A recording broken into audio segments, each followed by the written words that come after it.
Hey everyone, I'm Claire, and I want to share a chapter of my life that revolves around challenging relationships with my in-laws and husband. Currently navigating the complexities of a divorce, I thought it might resonate with those of you who've experienced unwarranted criticism from your in-laws. Let me take you back to how it all began. I met Zane, my now estranged husband, on a dating site when I was a 19-year-old college student. Zane, at 25, had a stable job. Despite the age gap, love blossomed between us. I've never been one to judge based on age or appearance, so Zane's age was never a concern for me. However, Zane struggled with our age difference. He often questioned, "Why are you with me, Claire? I don't understand. I'm so much older than you. You could find someone your own age who's better suited for you." Yes, I could, but I don't want to. I fell in love with you, and age doesn't matter to me. Zane, burdened by insecurities, persisted. "There must be other reasons, Claire. It's not natural for someone like you to love someone like me. I wish you'd tell me the truth." "I am telling you the truth. I don't want to date boys my age. I love you, and that's all that matters to me." Despite my assurances, Zane struggled to believe me, revealing deep-seated self-esteem issues that may have contributed to his single status. Determined to prove the authenticity of my feelings, I embarked on a journey to demonstrate the depth of my love for him. Throughout our entire relationship, I refrained from letting Zane spend money on me. While I wasn't a broke college student, I wasn't rolling in wealth either. Despite my financial constraints, I made sure to buy him gifts and cover my own expenses each time. I held a modest job, so I wasn't destitute. Zane seemed to appreciate these gestures. Regrettably, Zane's low self-esteem persisted, and he continued to doubt the authenticity of my love. Despite my best efforts to be supportive and understanding, his mistrust shattered my heart. It wasn't until the first 2 years had passed that I discovered the root of Zane's self-esteem issues. Meeting his parents, Michael and Molly, shed light on his struggles. Michael, Zane's father, had experienced a stroke of luck, winning the lottery and dramatically improving their lives. They purchased an extravagant house and secured their future with the remaining funds. However, Michael and Molly carried an air of superiority. During our initial encounter, Michael boasted, "Not everyone can make it big like me. I was a hard-working man, and look where it got me. Do you know how uncommon it is to win a huge lottery? The chances are very low, but I did it on the first try." They took pride in their decision-making skills, insinuating that Zane, despite completing college, would never match their financial success. Molly hinted that Zane's previous partners were gold diggers, leaving as soon as their financial situation improved. The couple openly questioned Zane's ability to make sound choices. This attitude infuriated me.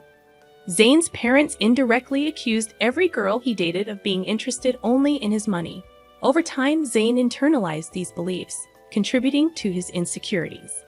The insinuation that I, too, was a gold digger became a humiliating part of the narrative. Fed up with the unjust assumptions, I decided to defend both Zane and myself. I declared, "I'm sorry, but I have to disagree with you. Zane has worked hard to establish himself in his career, and with time, he will achieve even greater success." Michael rebutted, "Well, that doesn't change the fact that women only want him for money. The money we have is ours, but Zane does co-own the house. Ultimately, it will be his when we pass. Let me tell you, every time they see our $200,000 house, I swear these girls see dollar signs in their eyes." I can't vouch for Zane's past relationships, but I'm certainly not in this for the money. I love your son, and that's the reason we're together. I have no interest in your house. Don't worry, Claire. Sometimes it's challenging to accept that people can be successful and live in nice houses. You live in a small rented apartment with roommates. After spending time around our house, you might start desiring it too. It's just a matter of time. Michael and Molly's comments were pushing my anger to the brink. I was on the verge of exploding. Zane heard it all but chose not to respond or defend himself, steering the conversation in a different direction. His nonchalant attitude surprised me. On our way home, I decided to address it with him. "Zane, your parents are being unkind. They're insulting both of us.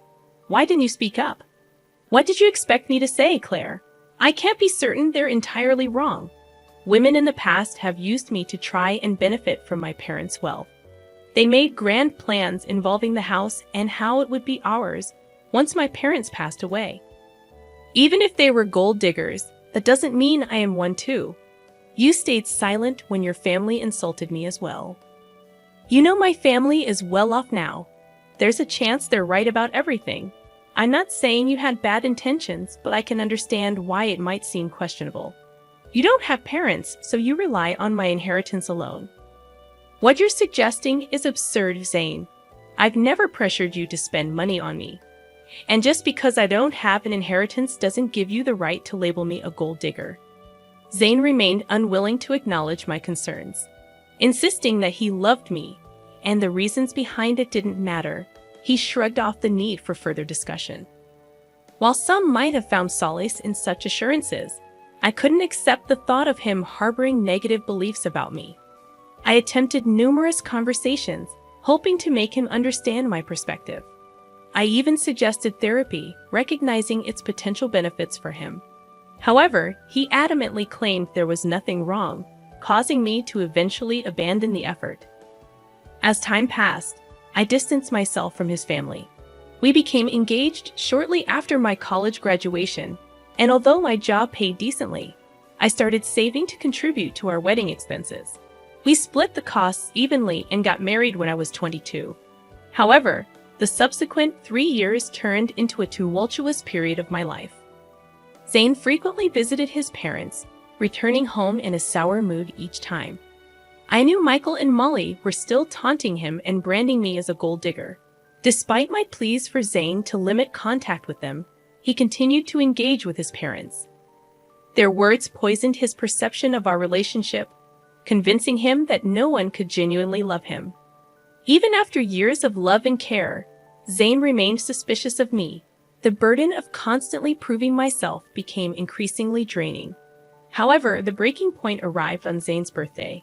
In line with his preference for small celebrations, we had a quiet cake party at home.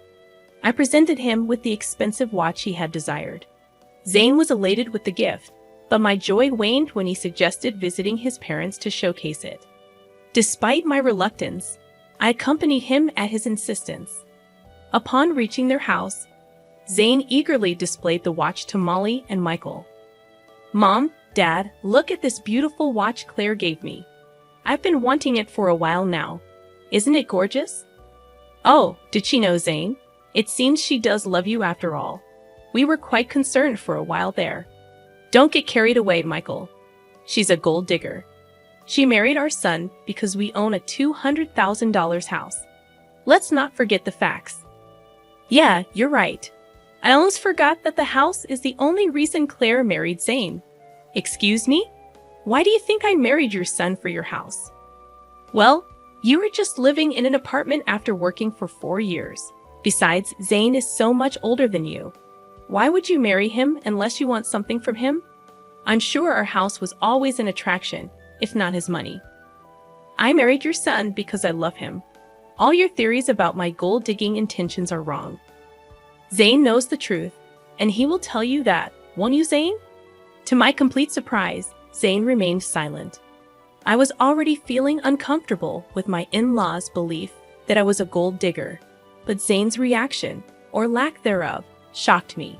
He kept his head down and avoided eye contact with me. Feeling perplexed, I decided to push him a bit. I couldn't fathom why he wasn't standing up for me. "Why are you not saying anything? Your parents always thought I was a gold digger. How will they know the real me if you don't tell them? Why are you quiet? Tell them they're wrong." I don't know what you want me to say, Claire. I don't know if my parents are off the mark.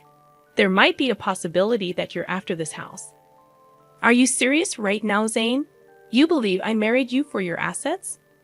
He's not wrong to think like that. It's suspicious that you've never considered buying a house. You haven't even discussed it with him. For someone renting a place, owning a house should have been a priority. Yeah, it should be a priority, but you've chosen not to work toward owning a house. Our place is expensive, and you can't afford something like this even if you tried. So you decided to marry Zane and settle here. That makes more sense to me. I mean, why would you marry me, Claire? You might have feelings for me, but I think there's more to it than just love. I found myself speechless after this exchange. All the love I had for Zane seemed to have been reduced to nothing. At the end of the day, my in-laws, and even my husband, viewed me as a gold digger. While my in-laws' reaction bothered me, it was Zane's response that devastated me. In that moment, I made a decision. I wanted a divorce. I didn't immediately disclose my decision to them. I waited for the right time. So when Zane and I returned to our place, I contacted a lawyer and initiated the divorce process. The lawyer assured me that the papers would be ready within a week. In the meantime, I opted to stay in a separate room. Zane assumed I was just letting off steam and had no idea of what was coming. When the divorce papers finally arrived at my parents' house, I packed my bags and left. When Zane called me in a panic, I instructed him to come to an address and bring my in-laws along. Despite his confusion, he agreed. Upon their arrival, I was waiting on the porch. They looked taken aback by the house. I said, "You must be wondering why I brought you here. It's a beautiful house, isn't it? No one can compare their house to this. It costs around $2 million in today's market. Pretty expensive, but worth the money. There's also furniture with an added value of millions. What is this place, Claire? I don't know why you have access to such a house. Why don't you guys come in so that we can talk? I can't tell you everything on my porch." "What do you mean by your porch?" I brushed off their astonishment and walked inside. They trailed behind, even more impressed by the opulence within. The owners of the house had spared no expense. As we settled down, I took a deep breath and addressed them. "I've reached a decision, and that's why you're here. I filed for divorce. Here are the papers. We can proceed with an uncontested divorce if you agree." "What? I don't understand. Why are you filing for divorce?" Zane's voice held a mixture of confusion and concern. "Because you and your parents believe I'm a gold digger. You think I'm after your house, right? Despite my assurances, you refuse to listen. So I'll spare you from my gold-digging self and divorce Zane. It seems that's what everyone wants. You're considering divorce just because my parents told the truth. That's ridiculous. We didn't say anything untrue. Why the dramatics?" Zane's tone betrayed his disbelief. "I think this is for the best, Zane. If she's adamant, you should sign the papers. At least then you'll find someone who truly loves you." His mother interjected, her expression unreadable. "Why did you bring us to this house? Do you expect me to buy this for you as part of our divorce settlement?" Zane's voice carried a tinge of accusation. "Why would I need you to buy this house, Zane? This house is already mine," I replied calmly. The shock and disbelief etched on their faces hit me like a bomb. They regarded me with disbelief, as if I were joking. Zane and his family seemed utterly unconvinced. "How on earth can you afford a house like this? You're renting, and your job isn't enough to cover this. Stop lying to us," Zane's father demanded, his tone sharp with suspicion. "I'm not lying, Zane. Remember when I mentioned that my parents left me some inheritance? Well, this is the house I was talking about. It's under a trust now, but I'll officially inherit it when I turn 30. I don't work a high-paying job because I have a trust fund waiting for me. That's impossible. Your parents passed away a long time ago. They should have let you have the house earlier." "Well, you see, my parents were aware of the potential leeches I might attract. So they instructed me never to disclose the house or trust fund to anyone. Call it foresight. But they knew someone could exploit me. Hence, they placed everything in a trust to keep it safe until I reached 30. By then, I'd hopefully be settled with someone who genuinely cared about me, not my inheritance." "Oh my God, Claire. You should have told us about your wealth. We had no idea. This is a sizable house you have. We could all live very comfortably here." "Yeah, you should have shared that sooner. We thought you were after our house. We could have avoided all the misunderstandings." I'd always knew Claire was perfect for Zane. I've been saying she's a great woman. Look how wealthy she is. Zane really found a great match. Hearing this, I couldn't help but laugh. Their attitude toward me had shifted so rapidly that it made my head spin. What was even more bizarre was that they soon seemed to forget about the divorce filing. I took out the divorce papers and signed them. As I was saying, here's my signature for an uncontested divorce. You can just sign these to make it easy if you want to fight. We can take this to court. I won't live with you anymore. Claire, listen to me. There's no need to rush this. You've already proven you're not a gold digger. There's no reason to get a divorce anymore. We'll even apologize for any misunderstanding. That should make things better, right? Yes, Michael is right. We're sorry, Claire. We doubted you for no reason. I don't want your insincere apologies, Zane. For 2 years, you allowed your family to berate me and label me a gold digger. I expected you to at least defend me.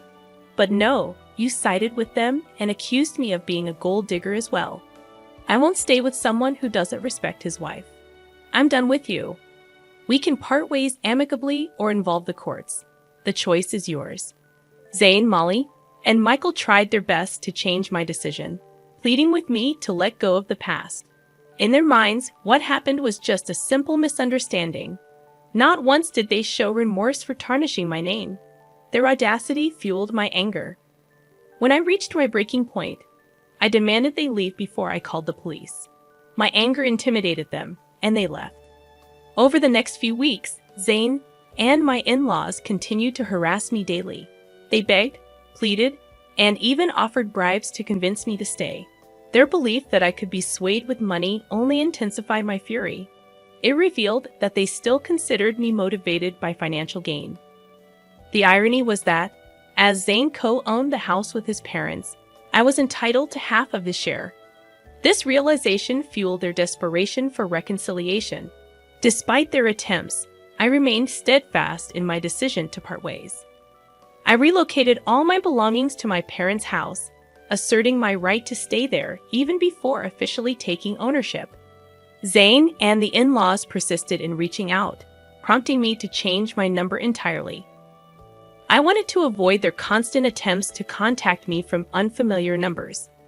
Zane attempted to discuss matters at my workplace, but security was informed and asked him to leave. Zane still hadn't signed the divorce papers, holding out hope for a change in my decision. Nearly a year has passed since I initiated the divorce proceedings. With only a year or less remaining before the legal process concludes, I've managed quite well on my own. Living independently, I've found happiness and financial stability. While I've gone on dates, I'm not considering anything serious at the moment. According to a cousin of Zane's, they are apprehensive about paying me my entitled share of the house. Legal fees are piling up, and their savings are insufficient. Zane is even pushing for a sale, harboring resentment toward his parents for the upheaval in his life. At this point, I simply don't care and only want to be free from that toxic family.